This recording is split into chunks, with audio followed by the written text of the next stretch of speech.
Hey guys, in my last video I said I was going to do a follow-up to that one where I was talking about games I disliked that the general gaming public seems to love. And I said in that video I was going to do a video of games that I love that most people tend to hate. As I said in that video, this could be game reviewers, it could have like really low scores on Metacritic or whatever, or just have a really, even people on the YouTube gaming community kind of hates these games. This is going to be a more positive video than that. But it will be an interesting one, I think.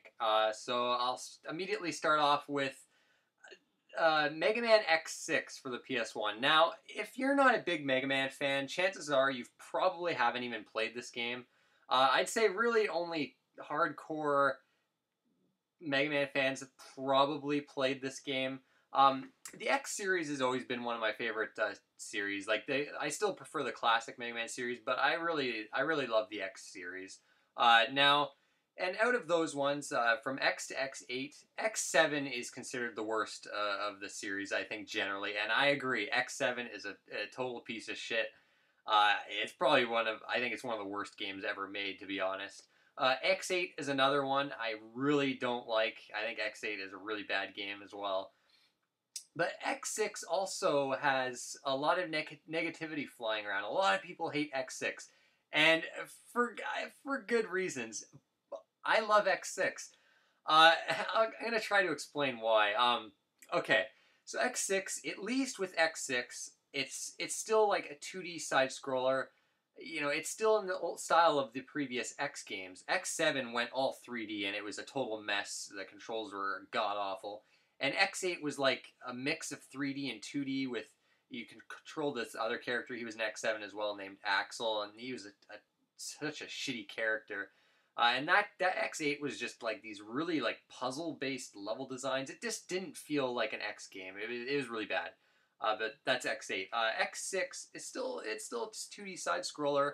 The levels still feel like Mega Man, at least around half of them. I think with X6 the main thing is that it was never supposed to exist in the first place. X5 was originally supposed to be the end of the X series. The ending of X5 was a set in stone kind of ending, and then Capcom, oh, we need Mega Man sells well, we need another game. Let's just get a shitty story for this game, a half-assed continuation of the series. So a lot of people don't like it for the story, and yeah, the story, I'm not going to go into it. It's an awful story. It's really bad. I like it for the gameplay, and a lot of people hate it for the gameplay. First off, X6 is balls hard. I mean, this is probably one of the hardest X games. It is the hardest X game, I think. It's harder than pretty much every classic Mega Man game. This game is ridiculous. And that's partly because of the level designs. Just the level designs almost seem to be designed to screw you over, and just to like it's just the developers seemed like they were in total dick mode when they were making this game, and I have to admire that. Playing this game is just it's such a joy to see what kind of obstacles they'll throw at you next. A good example is Blaze Heatnik's stage, where the entire level is basically these really tedious mini bosses. And the first time you fight this mini boss, you're like, holy shit, this is ridiculous. There's one hit kill lava going on while you're climbing up walls trying to kill this thing, and you're like, you finally kill it, and you're like, damn, that was kind of brutal. And then they throw another one at you, and you're like, oh, really, another one? Oh, this sucks. You kill that, and then you have to fight 2 at one time, and then 4 at one time, I think. Actually, I think it's only 2 at one time. But they keep throwing these mini-bosses, and the entire level are these brutal mini-bosses. The whole game is like that. These crazy-ass level designs that seem to be try to frustrate you, and I don't know. Like, X6 to me, it's one of those games that has balls. Now, what I do love about X6, the music, I must say, is outstanding. It's got one of the best soundtracks in an X game. It's a really heavy metal, hard rock kind of soundtrack that gets you really pumped. A lot of the Dr. Light Capsule upgrades are really cool. There are some good levels too. It kind of went back to the original X game in the sense that depending on what levels you can do, kind of viruses can go into other stages, and the stages will change depending on if a virus has hit that stage or not. You rescue these, I think Reploids. You rescue Reploids in the levels, and they kind of add to, like, you kind of get a score. But a lot of the Reploids are easily missable. This game is designed in a way where if you screw up one slight thing, and say trying to get a Reploid or rescuing a Reploid, they can be taken over by these virus type creatures. And if they get taken over, they're done. They die. They're done for the rest of the game. 100% completion, you failed it. You have to start from the very beginning of the game. And I don't know, the game's just really confusing at times. I definitely know why a lot of people hate it. It's definitely a messy game. The fortress stages are ridiculous. The boss, Gate, his name's Gate, or no, not Gate, Hymax. Hymax is his name. If you're playing as, I think it's either Zero or X, he's just insanely difficult and tedious. Like, there's a lot of tedious moments about the game, but for some strange reason, I just find it enjoyable. There's something about the brutal challenge that just, I don't know, I find so enjoyable. So X6, a game that everyone seems to hate, but I don't know, I just like it. Okay, the next game is Too Human on the Xbox 360. Now this, this game, man, I'm surprised at the hate this game gets. I constantly see people say this is one of the worst games this generation. It's abysmal. It's absolutely terrible. This game had an interesting development history. I think its origin started on like the N64 or the PS1, I think, way back in that period, and it was in development for a long time. And it finally came out on the 360. It was supposed to be, I think, a trilogy of games. We'll never get any others because the game got poor reviews, didn't sell too well. I got it quite cheap, but I like Too Human. I don't understand why it got so much hate. There's a few aspects that aren't so great about it. It is a typical kind of hack and slash Diablo kind of style game, and that's why I find it so fun. It's so fun collecting the different loot, equipping it, looking at your stats. It's got that RPG addictiveness that a lot of hack and slash type games have, but it also has like Devil May Cry style combat in places. You can kind of juggle enemies, and there's different classes you can choose.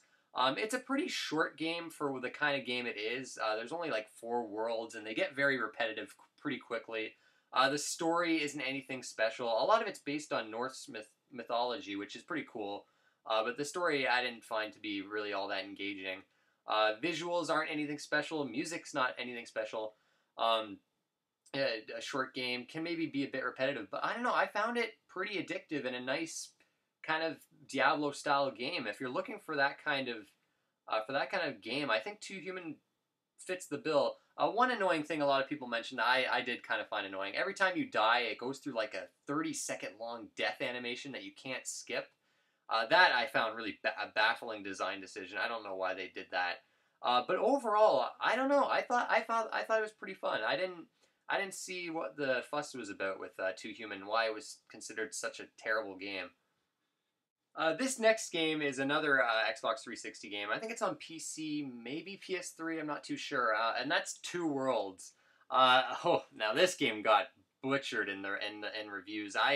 I don't know anyone other than me that likes this game. It did have a sequel that improved on a lot of things, and funny enough, I didn't like that one as much. But Two Worlds is basically an Oblivion Morrowind ripoff. The storyline is basically non-existent. It's production value wise, it's not so great. Visually, it's not that great of a looking of a game. The frame rate is janky as all hell. It's a very janky, glitchy, buggy game. The voice acting is just some of the worst voice acting, but it's so bad in a funny way. Like, your main character has all these quotes that are so over the top and ridiculous that the game had this just charm to it that I couldn't put the controller down. It's like Deadly Premonition in a way, which I'm not going to include on this list because everyone loves Deadly Premonition. I don't think that's really a hated game by any means, but it's like that in a way where there's so much quotable dialogue in this game. A lot of the NPCs are just very strange and interesting. The world's quite fun to explore. Tons of different side quests. It's a very addictive game, and people are gonna call me crazy. I liked it better than Oblivion. Yeah, it's no Skyrim, it's no Morrowind, but I sure hell liked it a hell of a lot better than Oblivion. It was a, a more hardcore game than that. The leveling up system wasn't utter garbage like in Oblivion. Um, just I don't know, just a really kind of fun game if you could look past all the technical flaws. I don't think it really deserved all the hate it got. I really did enjoy Two Worlds actually. Okay, the next game is Silent Hill 4 The Room. PS2, Xbox, I think that's it. PC as well. Now, Silent Hill's always been one of my favorite horror game series. Silent Hill 4 is one of the games that always got a bad rap, I feel. It was the last Team Silent game, which is a shame because I think after Silent Hill 4 is when the series went downhill in my opinion. The European and American developers just couldn't get the atmosphere, which I feel is the key element of a good Silent Hill game. Silent Hill 2 is the only game I feel like actually has a good storyline, but at least the first four games had a creepy, oppressive atmosphere and a great sense of dread, and Silent Hill 4 The Room had that. But I know Silent Hill 4 didn't originally start as a Silent Hill game, but what I like most about it is the storyline. I thought the storyline was really inventive. It was interesting. I love how you were trapped in that room, and later, I don't want to spoil the game for those that haven't played it, but uh, the negatives about the game though, why people didn't like it. I do agree, but with these points, but it wasn't enough to make me hate the game, and that's the entire second section of the game. A lot of backtracking and a lot of revisiting the exact same locations. But they're done in the form of escort missions. Like the whole second half of the game is pretty much an escort mission. Uh, which, if you're on a harder difficulty, yes, it completely almost ruins the game. But if you play on easy or normal mode, it's not too bad. I didn't find it too annoying. At least they didn't go like with stealth gameplay or anything. And the combat itself is, yeah, kind of clunky. Definitely more clunky actually than Silent Hill 3 or 2's combat. But the flaws in this game weren't enough to detract from the overall experience, and that I think it's probably one of the creepiest Silent Hill games, up there with Silent Hill 2 for me. And the storyline is definitely not doesn't have as many layers or complexity or as many mature themes as Silent Hill 2 did. But I still thought Silent Hill 4 was an enjoyable game, and it's actually well, I still think I prefer Silent Hill 3, but Silent Hill 4 is definitely underrated. I don't understand the hate that it gets. The next game is Dragon Age 2. Now, this, of course, yes, coming off of Dragon Age Origins, this was a pretty big disappointment. But this game is almost universally hated, I find, and I don't really think it's that bad of a game. Yeah, it feels rushed. A lot of the environments in the game are repeated over and over again. There's not that many assets. The combat is streamlined and more action-based than in Dragon Age Origins. The dialogue is not as well written, I don't think. The world's not as fleshed out. There's a lot of these flaws that add up, but for some strange reason, I still thought the core game was fun to play, and the cast of characters, with the exception of, oh, what's his name? Fuck, I don't remember. There's one character, though, that's really annoying. I just couldn't stand him. But I don't know. Dragon Age 2, I still enjoyed it. I still enjoyed going out and taking quests, equipping armor, just leveling up. I had a good time with it. I just don't think it's a terrible game like many people say. The next game is Deus Ex Invisible War. Now, when this came out, I was really excited for this game. I remember reading in magazines, looking at screenshots, looking up gameplay. It looked so amazing to me, and this is coming from someone who didn't play the original back in the day. The Deus Ex Invisible War was my intro to the series. And yes, no, it's not as good as the original. But I don't know. Again, it's another one of those games I don't understand the hate. Yeah, it's streamlined to hell compared to the first one. But the world itself and the characters and the upgrade systems and just the gameplay itself is just so damn fun. And most important to me is the atmosphere the game had. It just had a really dark and just very I don't know, the atmosphere I just loved in that game. I thought it controlled well. I remember just playing it and being so absorbed with the world they created, and I think the hatred for this game mainly comes from the people that love the first game so much. And I still prefer Invisible War to Human Revolution. I loved that game, but Invisible War was just a great game to me, especially considering I don't like stealth games. And I played that game going mainly a stealth only kind of route, which I didn't like doing for Human Revolution. But for Invisible War, I loved it. I loved taking over robots and mechs and stuff like that. Just a really solid game that, yeah, as a sequel, maybe it was a bit too easy and streamlined compared to the first one, but I don't know. I think a lot of the improvements I liked. I even didn't mind all like the ammo being all for the different guns. Like the same ammo is used for every gun in the game. I actually didn't mind that as much as a lot of people did. But yeah, Deus Ex Invisible War, really loved that game. Next game is Kirby Air Ride on the Nintendo GameCube. Now this is an interesting game. I believe the first game to actually have LAN play on the GameCube.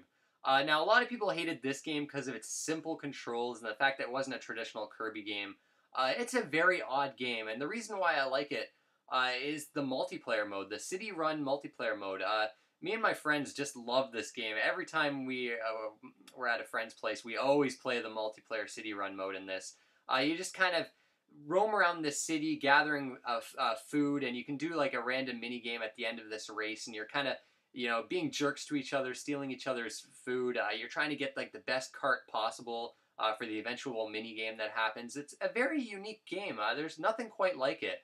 There's also kind of like these other kind of race modes you can do where you're going on it's like a top-down view, similar to like RC Pro-Am, I guess, and those races are pretty fun too. It's a very fun racing game actually, and there's not really many flaws with it. There's a lot of replay value too if you want to just play single player. There's a lot of hidden extras and stuff, but it's definitely a multiplayer focused game, and that's where I have the most fun with it. I got really terrible reviews when it came out, and I never hear anybody talk about it. Whenever I do hear people talk about it, they always say, "Oh, that's a shitty game." But I don't know. I enjoyed it. I thought it was pretty damn good. The next game is Tales of Legendia for the PS2. Now, this is the black sheep of the Tales series, and it's with like Tales of Symphonia Dawn of the New World for the Wii as generally being considered the worst Tales games. And Dawn of the New World, yeah, I didn't like it so much. But Legendia, I was actually surprised how much I enjoyed it, and I was shocked to see that it gets a lot of hate and is generally considered the worst Tales game that came out in North America. I know Tales of the Tempest is generally considered the worst Tales game ever. But Legendia, I really liked. The storyline I thought was really interesting. The cast of characters was, as typical of most Tales games, really great, other than Shirley. Shirley is just a bad character. The combat system is where the flaws are most evident. It's very basic, very easy, and it just feels off. It definitely doesn't feel right.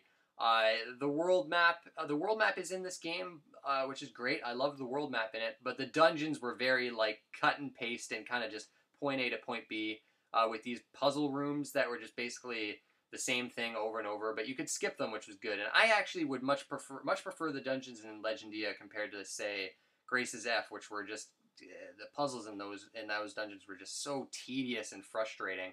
But Legendia, I don't know. I enjoyed my time with it. I enjoyed it from beginning to end, and the music, a best Tales soundtrack ever. Just a really phenomenal, stunning, unique soundtrack. But yeah, Tales of Legendia, not sure where the hate comes in from. I really love that game. Next game is Gotcha Force for the GameCube. Now, this game is one of those games where the critics hated it when it came out, and I think they still do, the majority of them. But it's gotten kind of a better reception as the years have gone on, and it's got a lot of fans and a pretty big cult following. But it still gets a good amount of hate, and that's surprising for really how good of a game it is. It's a very underrated game, and I'm sure a lot of you probably haven't played it. It's this very interesting kind of game where you use toys to battle other toys, and they're called Borgs, Gotcha Borgs. It's got this Pokemon collecting aspect where you go through a story mode and you do missions and you get new Borgs, and you can kind of you set your team up with different Borgs. There's some hidden ones. It takes a long time to unlock a lot of them. It's got a really fun multiplayer mode, which I play with my friends all the time, where you choose your team of your own Borgs, and you can transfer them from memory card to memory card, and you can trade Borgs. The voice acting is really bad. The frame rate in the multiplayer is not too great. And generally, the combat is fairly simple, but it's pretty engaging. Each Borg plays entirely different from each other, and I don't know. It's one of those charming games from Capcom. They'll never do a sequel to this thing. But yeah, definitely, if you haven't played Gotcha Force, check it out. I think the hate is entirely unjustified and a very underrated game. Going all the way back to the NES for this next game, and that's Silver Surfer. Now, this was a famous video was done by the Angry Video Game Nerd of this game, and known to be one of the hardest NES games ever. I find this game ridiculously fun because of its difficulty. It's one of those games that will make your hands sweat, and it's so intense, this game. Every time I boot it up, I just have such a blast playing it. Yeah, it's hard as hell, but it's fun to try to get further each time you try to play the game. And it's a hilarious game, too, to play and have your friends watch you and take turns playing it. And the level designs really, other than being, like, brutally difficult, they're actually kind of well done. I don't know, the hate for Silver Surfer I find kind of odd. It's like ever since Angry Video Game Nerd did that video, people are just hating this game left and right. I played it when I was a kid. I liked it then, but my appreciation for it has grown now. I don't know. It's always been one of the more enjoyable and just flat out fun NES games to me. Yeah, Silver Surfer. I quite like Silver Surfer. Okay, and finally, I'm going to end off this list, I guess kind of a list, with a game that, well, first the game, Die Hard Vendetta on the GameCube. I think it might be for other systems too, I'm not sure. This is probably the only game on this list that maybe, other than Two Worlds, that I genuinely probably consider to be a terrible game. This game is borderline broken. It's a very standard first-person shooter, and it's very hard to describe why I like this game so much. Like, John McClane in this, the guy who voices John McClane doesn't sound like Bruce Willis at all. It's a joke. The storyline is laughable. The dialogue is laughable. A lot of the missions are like filled with like insanely difficult platforming. Enemies will just take you out really fast in this game. It's a very tough first-person shooter. But there's something about this game. I know probably most people probably haven't even heard of this game or played it, let alone remember it. But it's always holds a special place with me. I just remember sitting down and playing it, and I couldn't stop playing it. I knew that it was a bad game. Everything about it was bad, from the controls to the level designs to the storyline to the voice acting. I knew this was a terrible game, yet I couldn't resist. I had to see it through to the end. It's one of those weird games. I'm sure some of you guys might have them where you flat out know that they're bad games, but you just can't help but enjoy them. I think Die Hard Vendetta just has this weird charm to it. I don't know. It's, for some strange reason, it's an enjoyable game to me, and I can guarantee most people will probably hate it if they try it out, and everyone that has played it probably does hate it. But yeah, Die Hard Vendetta. And I guess I'll finish off with a few honorable mentions. In terms of Zelda games go, Majora's Mask gets some hate. Not too much, but it does. And I consider that game a masterpiece, really. As far as Mega Man games go, Mega Man 5 on the NES and Mega Man X3 on the Super Nintendo, both the most expensive games of the respective series, yet I always see hate for those games from Mega Man fans, and of course they're both my favorites in both series, but I've never understood the hate with those two games. I think that about does it. So anyways, guys, leave a video response if you want, saying your favorite games that people seem to hate. Leave comments letting me know which games, and I want to thank you guys for watching, and I'll see you next time.